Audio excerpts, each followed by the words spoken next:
Hello.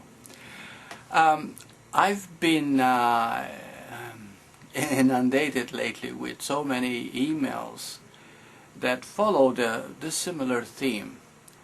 Why don't I live the truth I know after so many years of practice and study, spiritual practice and study? Well, I'm hoping that this video, brief as it is, will help you to catch a glimpse of the truth of you enough so that it will help you to have a direct experience. Well, first of all, there are two reasons why we do not live the truth we know. Well, first of all, there is probably a fear, an unconscious fear that you're not willing to look at. That's a big one, and I found it to be quite common. Two, there's the confusion between knowledge and knowing. And they're two worlds apart. Knowledge is information, and after we've read enough and studied enough, we really begin to think we know. Knowing has nothing to do with that. Knowing is in your heart. It is like love. You can read about it, but when you feel love, words are redundant. Because feeling love is knowing love. So let us have a direct experience today. Well, first of all, the truth of you is what's important. That is what is undying, lasting part of you. That is the truth of you. That is the beauty of you. That is the love of you. Truth is really obvious. It is here now. It is the eternal now, this moment. You're not something you're going to awaken to. It's not something you're going to accomplish. And there's even nothing to overcome. There is only to see what is obvious in the moment. Truly, it's as simple as that. It took me many years to find the simplicity. But conditioning keeps us from seeing what is obvious.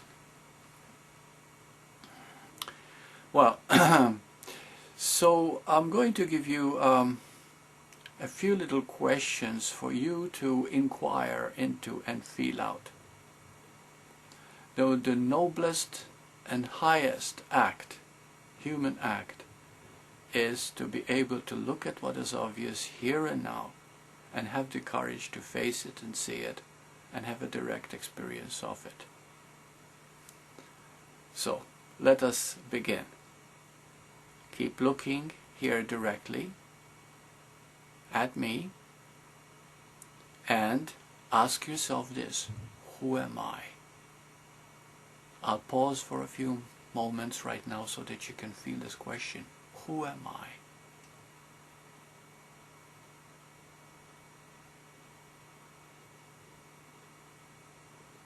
Good. Now, there are three things you could have said. One is, well, I am John who works as a writer. That's conditioned. Or if you've studied metaphysics, philosophy, or whatever, you could have said, well, I'm a soul, or I'm a spirit, or I am part of God, or whatever. That's also conditioned. But there's a third one, which I'm hoping has happened through this question now. And it is this: I don't know who I am. I really don't know. Now, if you have said that, congratulations. This is your first recognition.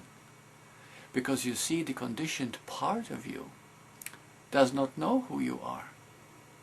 Because it's conditioned. But who you are is not conditioned at all. And it is not something that you can weigh and look at. So that's the beautiful part. So now when you say, I don't know, and you accept it, you're open, you're receptive. You see? And your heart is ready to receive. Good. Now get ready for the next question. Ask yourself right now, what am I?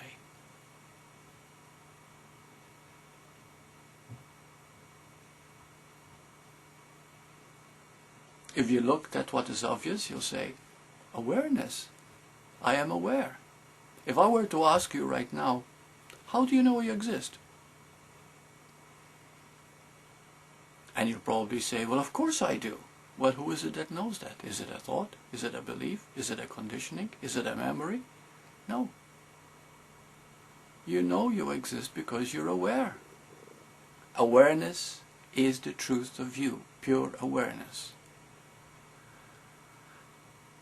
And now we come to the third question.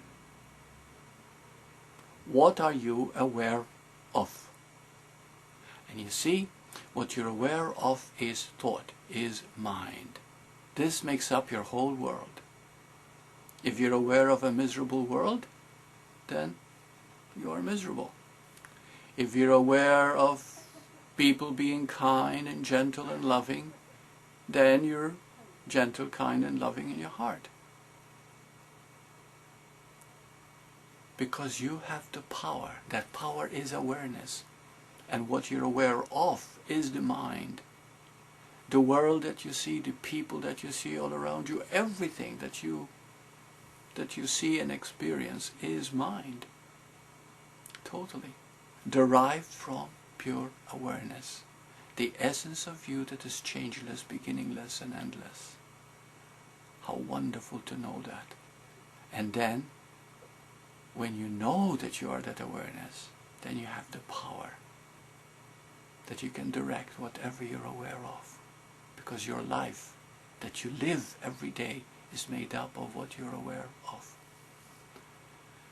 Once you know the difference between awareness and thought, and then how they both combine to make oneness, that's awakening. Now, if you'd like to know a little bit more about the difference between awareness and thought and how they combine to become one, I'd like to send you a free booklet in PDF. Just send me your email address and I'll send it to you right away. I hope that I have been of help. Thank you. Thank you for listening.